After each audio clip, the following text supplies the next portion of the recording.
Orientação da criança, capítulo 9. Apelo para se melhorar. A necessidade de avançar sempre. O trabalho da mãe exige contínuo avanço em sua própria vida, para que possa guiar os filhos para realizações cada vez mais elevadas. Mas Satanás estabelece seus planos para apossar-se tanto da alma dos pais como dos filhos.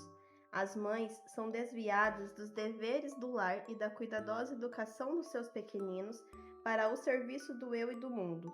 Por amor dos filhos, senão por qualquer outra razão, devem as mães cultivar seu intelecto, pois têm maior responsabilidade em seu trabalho que o rei no trono. Poucas mães sentem o peso da incumbência que lhes é dada, ou reconhecem a eficiência que podem alcançar para sua obra peculiar por meio de um esforço paciente e perfeito na educação própria. E, primeiramente, precisa a mãe disciplinar e cultivar estritamente todas as faculdades e afeições da mente e do coração, para que não venha a ter um caráter deturpado ou unilateral e deixar em seus filhos as marcas de sua deficiência ou excentricidade. Muitas mães precisam ser despertadas para ver a positiva necessidade de mudança em seus propósitos e caráter, a fim de realizarem aceitavelmente deveres que voluntariamente assumiram ao entrarem na vida conjugal. Os meios de utilidade da mulher podem ser ampliados e a sua influência dilatada a um grau quase ilimitado, se ela der a devida atenção a essas questões que afetam o destino da raça humana. Crescer constantemente em sabedoria e eficiência. Mais que todos os outros, devem as mães acostumar-se a pensar e a examinar, se quiserem crescer em sabedoria e eficiência. As que perseveram nesse sentido logo perceberão estarem adquirindo a faculdade na qual se julgavam deficientes. Estão aprendendo a formar corretamente o caráter dos filhos. O resultado do trabalho da atenção dada a essa obra ver-se-á em sua obediência, simplicidade, modéstia e pureza. Tal resultado compensará ricamente todo esforço feito.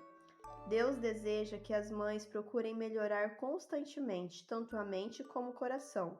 Devem elas sentir que têm uma obra a fazer para Ele na educação e preparo de seus filhos. E quanto mais perfeitamente puderem melhorar as suas próprias faculdades, tanto mais eficientes se tornarão em sua obra de mães.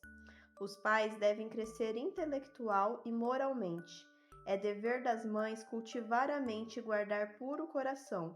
Devem melhorar todo meio ao seu alcance para seu progresso intelectual e moral, a fim de serem habilitadas a melhorar o espírito dos filhos. Os pais devem ser constantes discípulos na escola de Cristo. Necessitam de vigor e poder, a fim de que, com a simplicidade de Cristo, possam ensinar aos membros mais novos da família de Deus a conhecer sua vontade. O admirável poder da cultura cristã. Os pais ainda não despertaram a ponto de compreender o admirável poder da cultura cristã.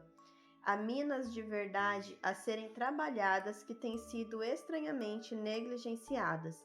Essa descuidada indiferença não recebe a aprovação de Deus. Pais, Deus vos roga que olheis essa questão com olhos ungidos. Até aqui apenas tendes roçado a superfície. Assumi vossa obra muito negligenciada, e Deus cooperará convosco. Fazei vossa obra com inteireza de coração, e Deus vos ajudará a melhorar. Começai pondo o Evangelho na vida do lar. Estamos agora na oficina de Deus.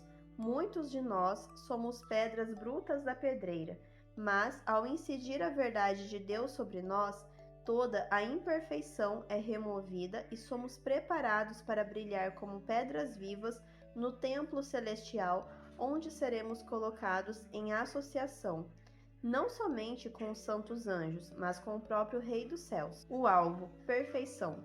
Mães, não abandonareis o trabalho inútil e sem importância com o que deve perecer com o uso? Não procurareis aproximar-vos de Deus para que sua sabedoria vos possa guiar e sua graça assistir numa obra que será tão duradoura como a eternidade? Tende o alvo de tornar vossos filhos perfeitos no caráter. Lembrai-vos de que somente estes poderão ver a Deus. Muitos pais estão negligenciando a obra que lhes foi dada por Deus. Eles mesmos estão longe da pureza e da santidade e não veem os defeitos dos filhos como veriam se seus próprios olhos estivessem contemplando e admirando a perfeição do caráter de Cristo. Como se tornar uma mãe ideal? Em lugar de se entregar a uma mera labuta, procure a esposa e mãe encontrar tempo para ler, para se manter bem informada, para ser uma companheira a seu marido e se conservar em contato com a mente em desenvolvimento de seus filhos. Empregue ela sabiamente as oportunidades que tem agora de influenciar os seus queridos para aquela vida mais elevada. Tome tempo para tornar o querido Salvador um companheiro diário, um amigo familiar. Consagre tempo ao estudo de sua palavra. Tome tempo para levar as crianças aos campos e aprender a conhecer a Deus mediante a beleza de suas obras. Mantenha-se ela animada e alegre, em vez de passar todos os momentos num costurar sem fim. Faça do serão um agradável período social, uma reunião de família depois dos deveres do dia. Muito homem seria assim levado a preferir o convívio de seu lar em vez de o clube e os bares. Muito menino seria guardado contra a rua e o bar da esquina. Muita menina seria salva de associações fúteis que não levam a bom caminho.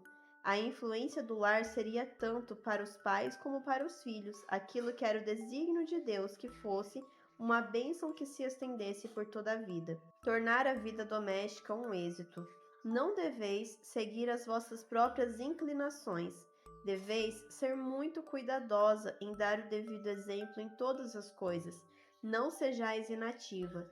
Despertai vossas energias adormecidas. Tornai-vos uma necessidade a vosso marido, sendo atenta e prestativa. Sede-lhe uma bênção em tudo. Assumi os deveres essenciais que devem ser executados. Estudai como realizar com vivacidade os deveres simples, desinteressantes, domésticos, mas muito necessários que se relacionam com a vida no lar. Procurai tornar vossa vida doméstica um êxito. Ocupar a posição de esposa e mãe significa mais do que tendes pensado. Necessitais da cultura e experiência da vida doméstica.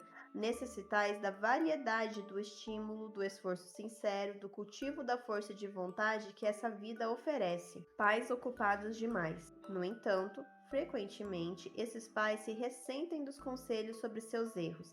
Agem como se quisessem perguntar aos que os advertem: que direito tendes de vos intrometer com meus filhos? Não são também filhos de Deus? Como considera ele sua perversa negligência? Que justificativas darão quando ele lhes perguntar por que trouxeram filhos ao mundo para deixá-los desprotegidos ante as tentações de Satanás? Preparai-vos para ouvir o conselho dos outros. Não acheis que não é da conta de vossos irmãos ou irmãs, como tratais os vossos filhos ou como estes conduzem. Benefício das reuniões para conselho mútuo. Deus colocou em nossas mãos uma obra muitíssimo sagrada e precisamos reunir-nos para receber instrução, a fim de que possamos estar habilitados para realizar essa obra. Precisamos reunir-nos e receber o toque divino para que possamos compreender nossa obra no lar.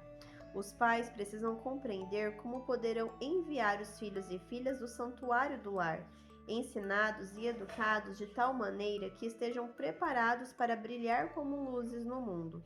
Da reunião campal, podemos levar conosco melhor compreensão de nossos deveres domésticos. Há aqui lições a serem aprendidas quanto à obra que o Senhor quer que nossas irmãs façam em seu lugar. Devem aprender a polidez na linguagem, ao falarem com o marido e os filhos. Devem estudar como ajudar a pôr todo membro da família sob a disciplina de Deus. Reconheçam os pais e mães que têm a obrigação de tornar o lar agradável e atraente, e que não se obtenha obediência com censuras e ameaças. Muitos pais ainda têm de aprender que nenhum bem se consegue com explosões de xingamento. Muitos não consideram a necessidade de falar bondosamente às crianças. Não se lembram de que esses pequeninos foram comprados por preço e são a possessão adquirida do Senhor Jesus.